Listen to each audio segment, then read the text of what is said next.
was making fun of Templar, not really making fun of him. I think he thought I was making fun of him when I said, do you need to light a candle before we get going? Do you do scented? Are you a scented candle guy? Are you an unscented? Like, what's the flavor that happens right in front of you there? Yeah, scented generally. These ones are the ones I have going now is from like a local place, which ends up being too expensive. We live in a sort of area that gets really busy during the summer and is kind of touristy, which means there's a lot of it's like a cottaging sort of area, but it means there's ends up being a lot of kind of knick-knack sort of shops, which is fine, but like stuff at them tends to be a bit overpriced then because they're aimed at gouging tourists. I mean, it's true. So this one's a French vanilla coffee scent. It's nice. I did realize though when the power went out last week for like a day and a half though that I need unscented candles. Yes. Because lighting, because I have a bunch of candles. We lit candles all over for like lighting, which was fine, but that's a lot of competing scents. Yes. It was kind of overwhelming and was like giving me a headache. Yep. Having so many different scents going in a fairly small space all at once. Yep. So it helped to light up the place, but then was a bit oppressive in terms of the scent. So I need to get some unscented candles, which are much cheaper anyway, though. So that's not bad. Yeah. Good call. Yeah, I've always been curious about that because occasionally I'll see you light the thing. It's like, that's interesting. Speaking of oppressive, we're going to be talking about The Last of Us season 2. You see what I did there? And specifically episodes 3 and 4. We're going to lump them together for a variety of reasons. Time in our recording schedules being one of them. Also, I don't really episode 3 wasn't like. It wasn't bombastic. Episode 4 had a lot going on, a lot more going on. Not maybe a whole lot that I want to talk about, but a whole lot going on. And we're going to lump them both together. So in the spirit of what we typically do here on the Roundtable in episodes 20, I think we're in 28 or 29 now. Let's start with episode 3. Specifically kind of, we're coming out of Joel dying, of course, like that was the big reveal in episode 2.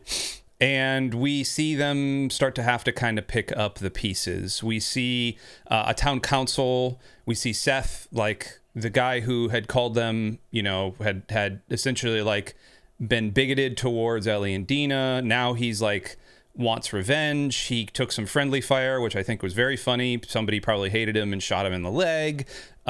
We see Ellie and Dina running off to Seattle, which the map from Wyoming to Seattle, somebody mapped it out. It's 850 miles, which is not just like a around the corner thing for a horse. And we see, like sandwiches and all sorts of stuff. So let's kind of go back from the beginning here. What stuck out to you with episode 3 of The Last of Us season 2? Not a great deal. So she wakes up. I don't remember Ellie getting injured, but she wakes up at the beginning of episode 3, and she had apparently been there for months. Yeah, she had gotten kicked. Do you remember she had gotten kicked at the end of episode 2? And it looks like it had broken her ribs and punctured her lung. That's what the assumption is. Okay, sure. Yeah. So I was confused because I didn't remember her sustaining an injury like that. Yeah. But anyway, so she's waking up, and then there's a good scene. Basically, any scene with Catherine O'Hara in the series is a good scene. Yes. So there's a good back and forth there, which is kind of interesting because it does get into the idea of someone who's fairly intelligent or at least knowledgeable about what someone like that wants to hear, and Ellie basically just says all the right things and sort of psychoanalyzes herself and breaks it down in such a way that the I don't remember Catherine O'Hara ends up letting her go, basically, or letting her out, because I mean she's kind of done enough to say what it is, and is kind of an interesting point about how you can understand the things you're supposed to say or understand the things that maybe would be beneficial for you without actually having them be true, which was kind of an interesting scene. The rest of the episode is kind of nothing really, I don't think. I mean, there's some stuff happening. So yeah, she meets with Dina. Dina confesses that she knows where they were from or like knows who they were, Yep. and like has that information that she was keeping, which is an okay scene. She's obviously sees like Joel's jacket, so that you get some of the like she's grieving. You know, it's her first time back at the house, which had seemingly been left empty since Joel had died. We get a couple interactions with Jesse and Joel's brother. I'm blanking on his name. And Tommy. Then Tommy, right? And then we have the scene with the city council where I guess they decided. It seemed a little strange to me just because it seemed like they were voting on sending 16 people, which is like, and then they're like, well, that's too many. It's like, well, why did you decide on sending 16 then? Why didn't you just send like 6 or 8 or something? Like, why did it have to be 16 people that you would send? Because yeah, of course that's too many. Like what like I could have told you what the outcome of that vote was going to be. So anyway, I didn't really understand that, but that's a small thing. The actual scene of the vote is fine. I mean, I guess it's supposed to be this nice moment that the like bigoted guy who gave her a hard time is like the only person really who seems to be actually supporting her. And everyone else is kind of like, yeah, we feel bad for you, but like, we're not gonna do this again. Because why would you send 16? Like send a couple anyway. But, so he's the one who ends up supporting her. There's a bit of a scene with them kind of making up sort of before. But then, so anyway, it gets shot down. They vote against it because obviously you're not going to send like half of what's left of your community. And then, which I didn't know it was that far, but of course, I mean, 900 miles or 850 miles is a long trip in the apocalypse. Yeah. On a horse with 2 people. On a horse, and they're just in Seattle, so apparently nothing of note happened to them in the like. We'll get to the cultists in a second. We will get to the cult members because that's interesting. Yeah, but that's it. There was no like. I don't know. Like for a while, I was thinking between these 2 episodes, like this is a show about like a zombie apocalypse, sort of, right? Like there are supposed to be like things that are after them that are out there, right? Like, and I know there was the attack on the town in episode 2, but. I don't know. It just seemed like it's like you traveled this far. You didn't run into any infected. There was no complications or anything. And then in episode 4, I was also being like, you're just wandering around this city, like nothing. And like, I guess the argument is maybe they cleared it out or whatever, but it's like, and eventually there is a battle. But anyway, I'm getting off. Yeah. So episode 3 was fine. There was some interesting stuff with the vote and the meeting. This scene again with Catherine O'Hara that's on the screen now was good between her and Tommy. Although I don't know if I agree with what she says in it, because I don't really think Ellie and Joel are that comparable in terms of who they are as people, which is sort of the point she's making. I don't really know if that's true as it's been depicted in the show, but it was a nice scene. The vote scene was okay, although when Ellie gets up and says that, you know, whatever, this isn't about revenge, and I'm like, this is all the only thing this is about. The only thing this is about is revenge. Like, what are we even talking about? Well, and on that note, and I guess Catherine O'Hara calls that point out, which I thought was very, very funny. Like, oh, she's lying through her teeth. I love that. Sure. And I guess then, like, that's the intention of that scene. I don't think you're supposed to believe her there. No.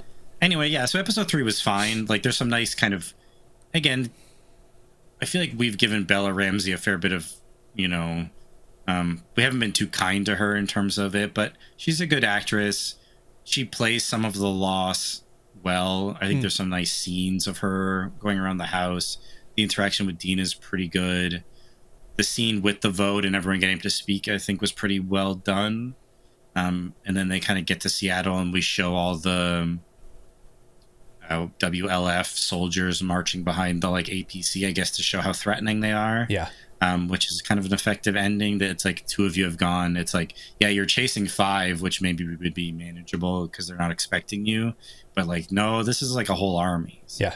And then we got the scene with like the cultists where he gives the little girl the hammer and they're talking about like the whistling and like the different belief systems and stuff, which is kind of interesting. So. Yeah. And that gets filled in episode 4. And then that's kind of a lot of stuff that happens in 4. We'll get to that in a second. I want to give a shout out to the idea that Ellie is still grieving. And you're right. Like, I think she does a good job in the walk-in closet when she finds his clothes. And that's like her first break point. Like, I will give her a lot of credit. That break point there, I felt like, oh, like I felt the sadness there. I felt sadness when she goes and she dumps the coffee onto Joel's grave, which is a kind of a callback to season 1 when they're drinking coffee together, and she describes it as burnt manure, essentially, which I thought was very funny. The other interesting thing here that I don't know how I feel about it is that anytime in TV that you see a woman of childbearing age, immediately go, I have to throw up, and there's been no sign of sickness, you immediately go, oh, she's pregnant. And right. I understand why they do that. I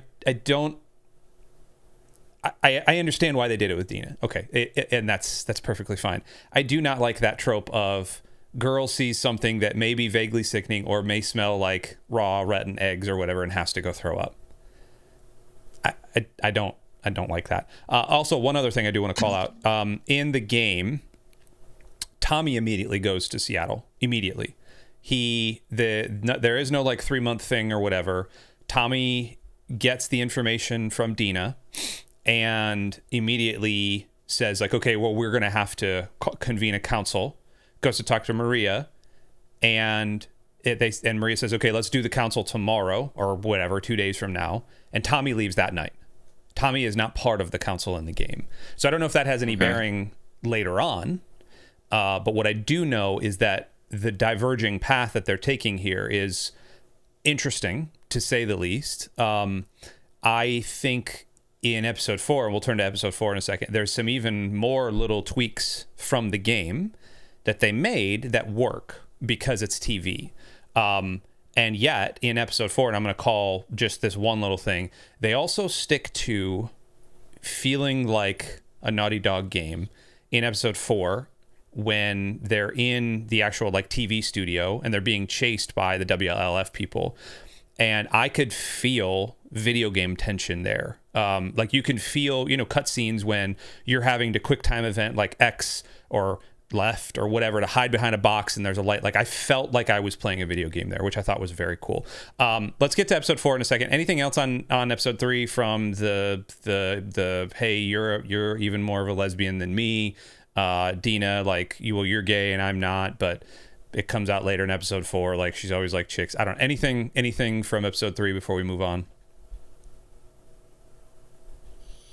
I don't know. I mean, it's pretty obvious what's going to go on in that from it. They have the scene in the tent, I think, at the end of episode 3 where they're like, maybe that's where they're having that conversation. It is, yeah.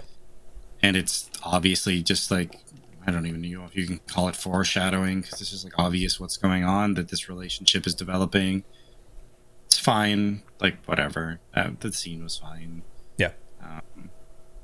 Yeah, I mean, 3, I don't want to call it a filler episode because there is some stuff that went on, but it's mostly just setting up her going after them and I guess what we're going to get there. And so I was looking forward to episode 4 because I was interested to see the sort of conflict actually start in terms of them going after the WLF. And we can talk about episode 4, and some of that was pretty good. Some of it wasn't. So, yeah, it's okay. I don't have a ton to say about episode 3. I thought it was fine. It's, again, like, you have your setup in episode 1, then you have your big events happen in episode 2. Episode 3 is kind of more setup. Again, there's some effective moments, and I think it's a solid enough episode. And then right into episode 4, where you have some action, although it's still kind of building. So yeah. But so I don't think there's that much to say about 3. All right, so let's move to episode 4 then, when we open with Jeffrey Wright, who I don't know how you feel about Jeffrey Wright, but I love him as an actor. I think he's awesome. I've seen him in so much. He's been in like I feel like every HBO prestige drama in the last 15 years. I feel like he's in, notably, Westworld. He was just fantastic as Bernard in Westworld. But we start with the scene with Isaac in 2018, which is like 10 or 11, I think 11 years prior to what modern day is in the show, betraying betraying Fedra, throwing just like the coolest cat in the world, just popping out, throwing 2 grenades into an APC and locking a door. Like, I thought that scene was just awesome. I also think it's awesome that the guy who is telling the story he was in Oppenheimer, but he was also in Drake and Josh and Nickelodeon. Like, I looked him up, I was like, this guy looks familiar, and he's from Drake and Josh. Very funny. So we move from that into, and Isaac turning into one of the WLF and kind of turning over his allegiance, taking a new raw recruit who ends up being the same raw recruit that is outside the door later when he's interrogating one of the cult members, one of the scars, as they call them. So we move from that, and then we cut back to present day. We've got Ellie and Dina tromping through Seattle, going into a pharmacy. Dina searching for medical supplies, finding pregnant. Well, we don't know at the time, but it's pregnancy tests. She finds 4 of them and pees on them, which I thought was also a very kind of a sweet, funny moment at the end, because Ellie has no clue how any of this stuff works. She's like, "Oh, you pee on them?" Like, yeah, Ellie was not around before the pandemic or before the zombie apocalypse or whatever. We move then into a record store where there's a interesting and heartfelt rendition of Aha's Take on Me, which she was really playing and she was really singing. Say what you will, man, like, it's talent, but like I didn't necessarily, it's from the game. It was an optional cutscene from the game. Then we move to Isaac torturing the Scar. We've already talked about that. We'll come back to Isaac in a second because I've got some thoughts about him. We move to the television station and Ellie and Dina trying to, after they've just been in a tank with a bunch of dead people, now we're going to invade a TV studio, which I don't really understand why they would just like go to this TV studio that is quite obviously a trap, but whatever. They see some dudes, some WLF people strung up by the cultists. They get in a fight with the cultists. They of course escape because we've still got 5 more episodes to go and they can't die. They end up getting trapped in the subway, tunnel, breezeway, whatever. There's a fight that ensues, of course. Ellie gets bit. Dina, in a real moment of confusion, thinks that she's going to have to kill Ellie, and which, like, understandably, and I thought Isabella Merced played that very well. And then we get some weird love scene where, whatever. And then we get them eating breakfast jerky in the morning. And Ellie saying, "I'm going to be a dad," which I also thought was very funny. And then we get kind of snapping back into Dina and Ellie looking over Seattle and saying, like, "Okay, I'm with you." And that's how it ends. And so we're over halfway through the season now. We've got 7 episodes here, so we're over halfway. So what do you think? What did you think about episode 4 of The Last of Us season 2? Yeah, I am kind of a mixed bag. Like, I guess I don't really understand the tone of, I guess, I don't know, the tone of the mission maybe isn't the right way to say it, but like, you're just wandering around the city on a horse in the broad daylight, and then you like slam the hatch on a tank and make a ton of noise, and then you go into a music store and start playing music. Yeah, it's like you are in the apocalypse. Like, these things are attracted to sound. Yep. Like, and like, I don't know, maybe it feels kind of as like a small thing, but it's just like, I don't understand. Like, you're on a mission to go kill a bunch of people, and maybe you don't know how big this group is, but the fact that you're just kind of wandering around in the middle of the day and making all this noise and seemingly not caring, and you're like going and playing on the drums and playing the guitar, and it's like, I get it's a scene in the show or in the game or whatever, but it doesn't make sense, I think, given the context. Like, I feel like they should, like, it's like they're not taking it seriously, and it's like, what do you want me to understand about the tone here? Yeah.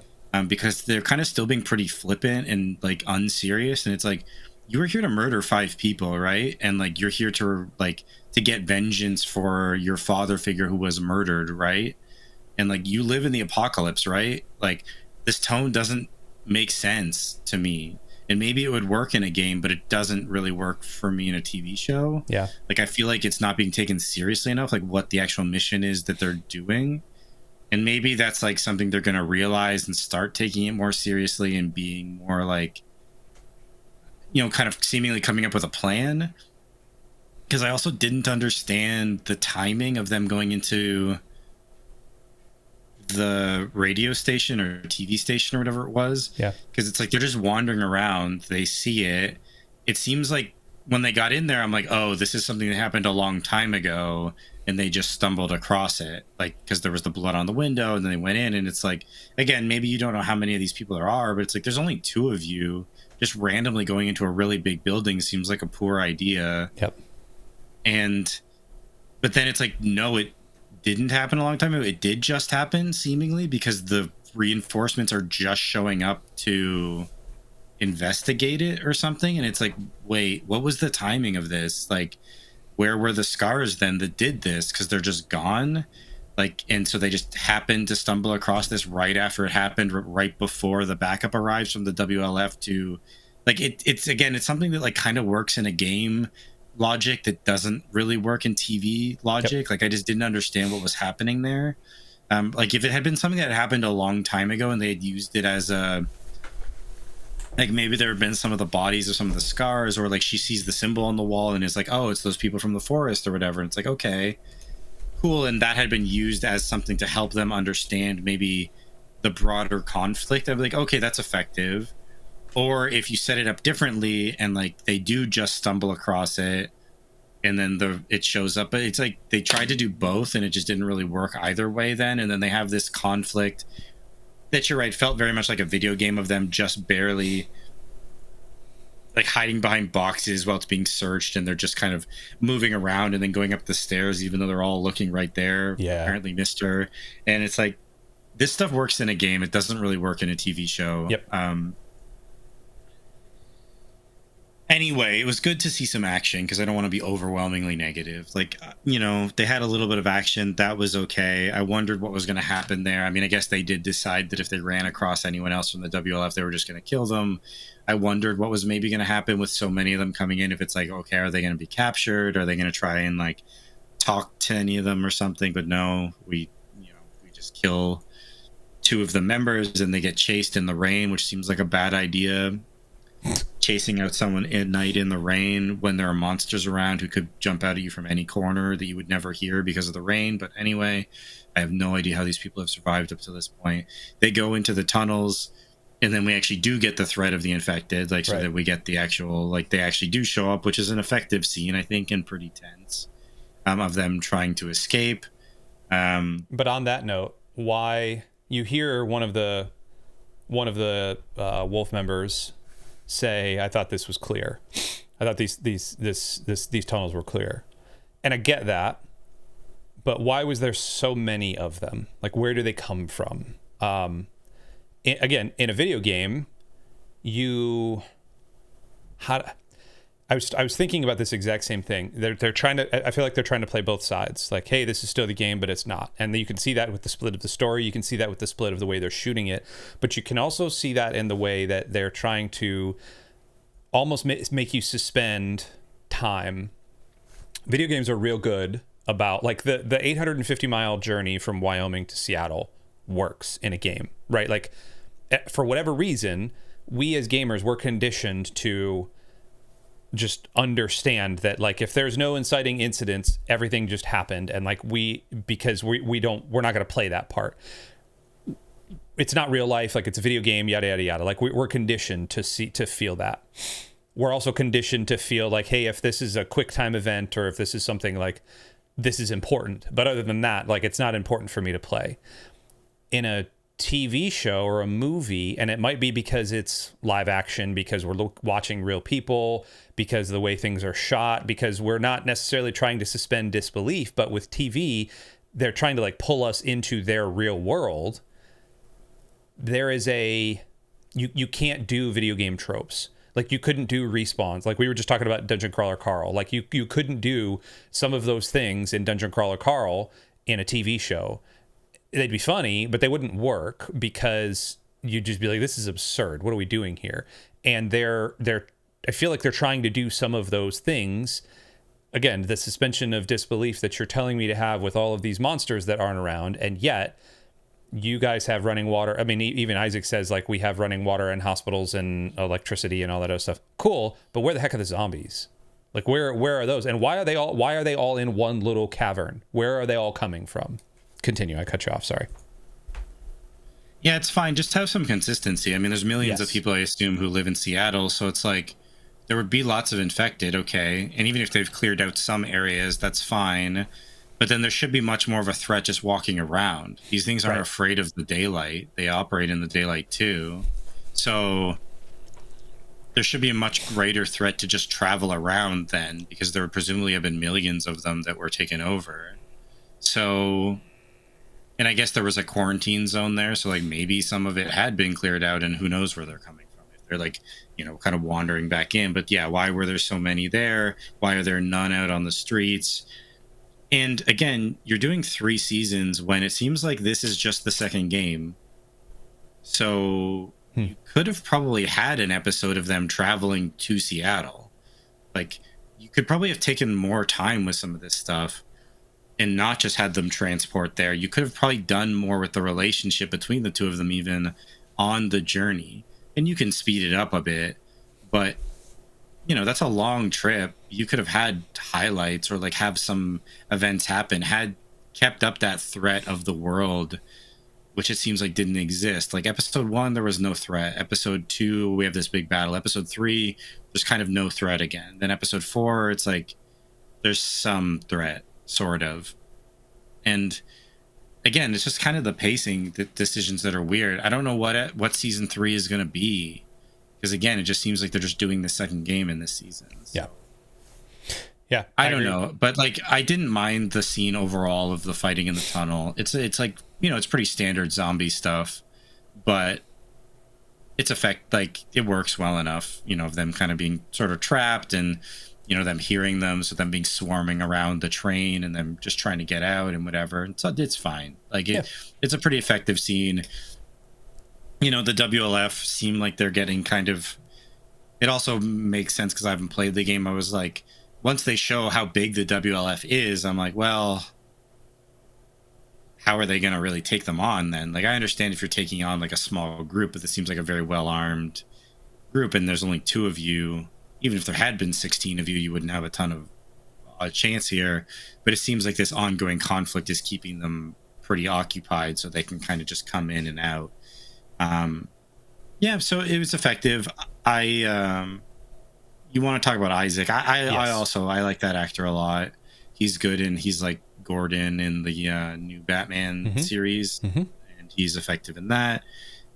Yeah, he's generally pretty good. I mean, I don't know what to make of him so far. I guess it seems like one of those things because in the original introduction to him, it seems like he's upset with the story that's being told and doesn't really like this Greenberg person that the story's being told about, and obviously has issues with the way Fedra is sort of conducting themselves. But then flash forward 10 years and it seems like he's basically doing a lot of the same stuff, presumably. Like he's torturing this guy to get information. Like, so I guess the idea is he's sort of fallen from whatever position he held. Again, you're doing 3 seasons. You probably could have given us an episode on him and like caught us up in between some of that or shown more of his backstory. Maybe they will, but I would have been interested in seeing that because I would have been interested to see even more of the larger conflict between Fedra and the WLF, or the schism within Fedra that they seem to be suggesting was happening, because we haven't gotten a lot of that even in season 1. There's not that much with Fedra. So I think they could have done something there that would have been cool, and maybe they will, but I just... Again, it's sort of we're jumping 10 years and it's like, okay, he was kind of idealistic sort of, or at least didn't like the way they were going things, and now he's sort of just like they were then. It's like, okay, I understand that, but it might have been more effective if it showed us more of the transformation rather than just jumping from the beginning to the end. What one thing that I think would help, and I'm sure, again, they have a lot of time to stretch their legs. I'm not sure what they're doing right now. But what would help is showing, this might be a little bit of a spoiler, but I think they're trying to set up as Abby is not really the antagonist of the entire plot here, that Isaac is the antagonist of the plot.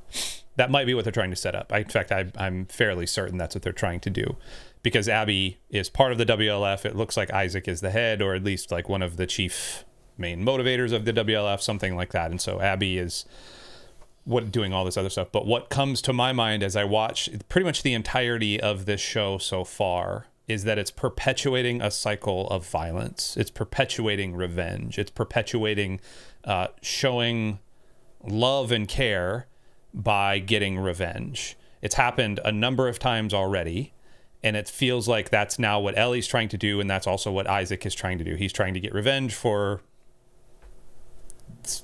hand-wavy battles and wars with a cult. Like I don't know what that part is yet, and I'm sure they will. I'm hoping they will uncover that a little bit. Let's talk about Dina being pregnant, if we can, for a second. How do you feel about that?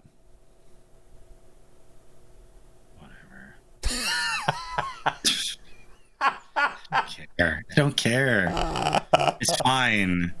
The of her be like Ellie being like, I'm gonna be a daddy is so corny. Oh, like, it's so funny. It's funny. I can't. Like, I don't care. Like, the relationship is fine, and they're pretty good together. The two of them, they play off each other pretty well. Like, some of the banter is pretty fun. I don't care. I don't care about this relationship. I don't care about either of these characters that much for this relationship to matter.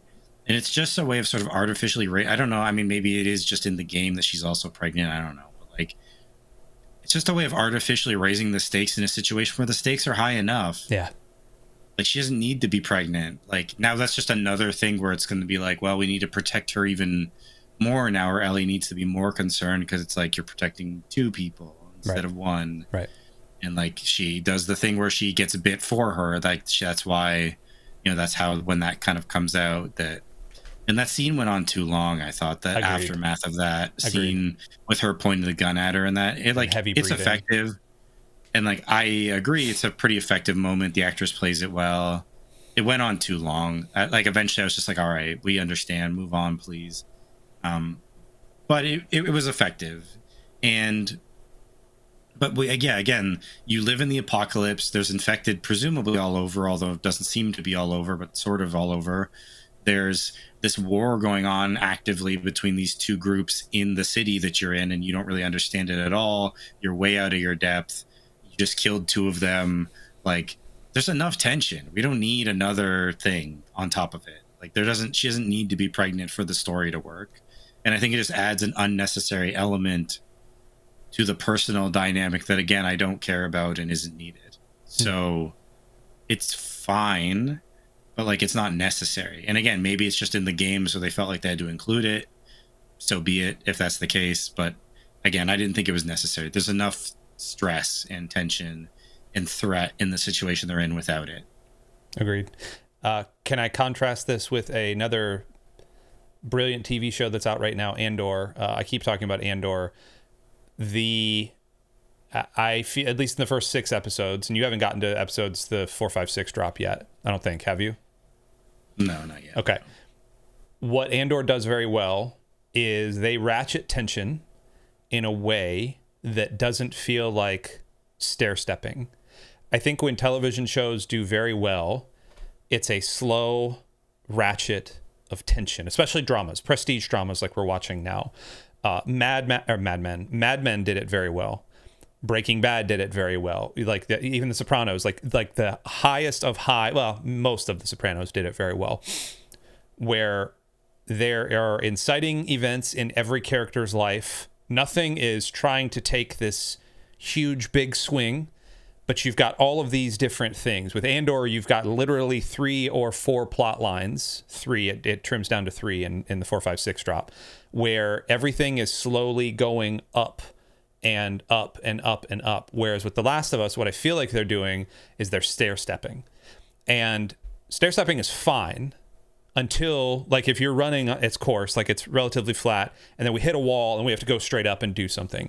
And so this episode was hitting the wall and going straight up and having to do something with, oh my gosh, I'm pregnant. Oh my gosh, you got bit. I'm going to shoot you in the head. Oh my gosh, there's dudes strung up on the wall. Oh my gosh, Isaac is burning somebody. Like, those, it was a stair step. Instead of drip feeding me things over the last couple of episodes.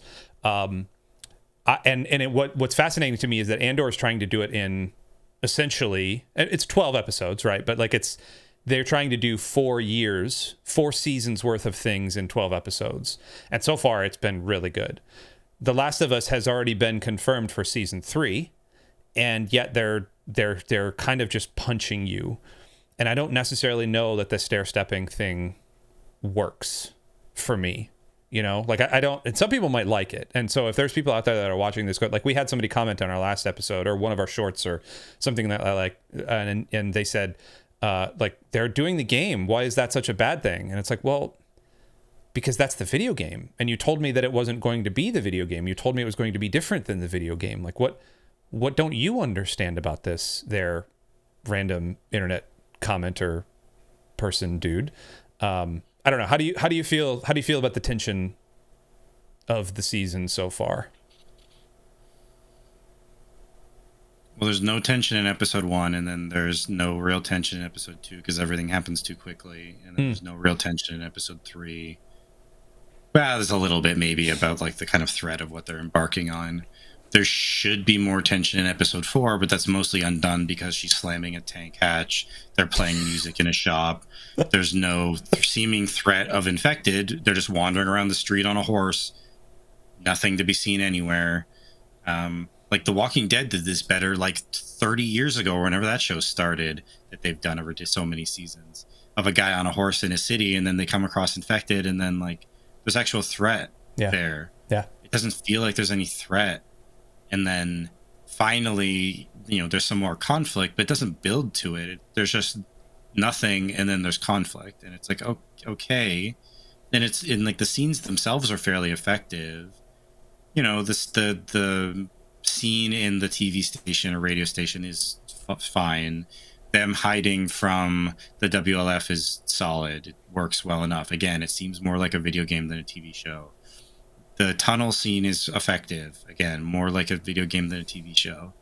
It's just not, there isn't enough build up to any of it. It's like, pick a tone. Like either it's a serious show with serious like consequences and you're constantly facing death, or it's like jokey, quippy, we're slamming stuff, we're making noise, it doesn't matter. You know, we're talking about being a daddy, like we're doing all this stuff, and it just doesn't make a difference. Like just pick one. Pick one. Like, is this the apocalypse or not? Is there a threat from infected or not? Like, is there a lot of tension with these groups warring with each other all around you or not? And so it's just like, I just don't feel like they've done a good job building tension at all. Like it's just nothing, and then a bunch of action that is mostly meaningless. You know, the battle in episode 2 with the town was good, but again, it's just stuff that kind of comes out of nowhere. Like you get sort of jump scared in a video game or something, like maybe you're not expecting it, and then all of a sudden something jumps out at you, or there's some sequence that happens that you're not expecting. But that type of storytelling I don't think works in television. Agreed. All right. Anything else before we kind of clean up and prepare our hearts for episode 5 and 6 and 7? No, and as negative, well, yeah, I guess, yes.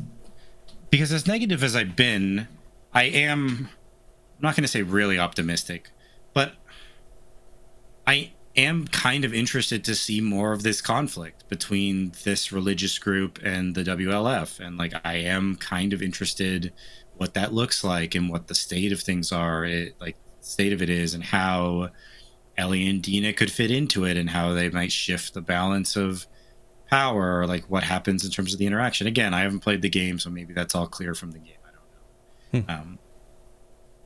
But the setup is interesting enough. It's just like the execution has been kind of poor up until this point, in my opinion. The setting is kind of interesting. Like I'm up for an apocalyptic story about like a paramilitary group facing off against some religious cult sort of group in apocalyptic Seattle. That sounds cool in a vacuum. So like, I think there's things that they could do that I would probably find interesting. So as negative as I've been, I am interested to see what happens, even if I'm not that hopeful that it's going to be great. May I recommend to you a show called Station 11? Sure, yeah. Please don't watch Station 11, whatever you do. It's fine. Shadows there. Yeah, it's fine. Station 11 is fine. But you talked about a post-apocalyptic something versus a religious something. That is that is embedded into the Station 11 drama as it is. All right, we have rambled on enough about these episodes. Stay tuned. We're going to be talking about a show that I like very muchly more than this, and that's Andor. We're going to be coming back and talking about episodes 4 through 6 and the interesting things that are happening there. I will tell you, Andor continues to be... I don't know. Maybe Last of Us in my head is getting short shrift because it's stuck right next to Andor. But my goodness, man, like, it's a better show. It's just better writing. It's just better shot. It's just the funniness, the quirkiness, also like the drama. It's just better in my opinion, in my humble opinion. So, cool. Like I said, we'll be back next week for more of that. Until then, we love you. Do the things and do the YouTube things. I don't know, all the stuff. We love you. We'll talk to you next time. Goodbye.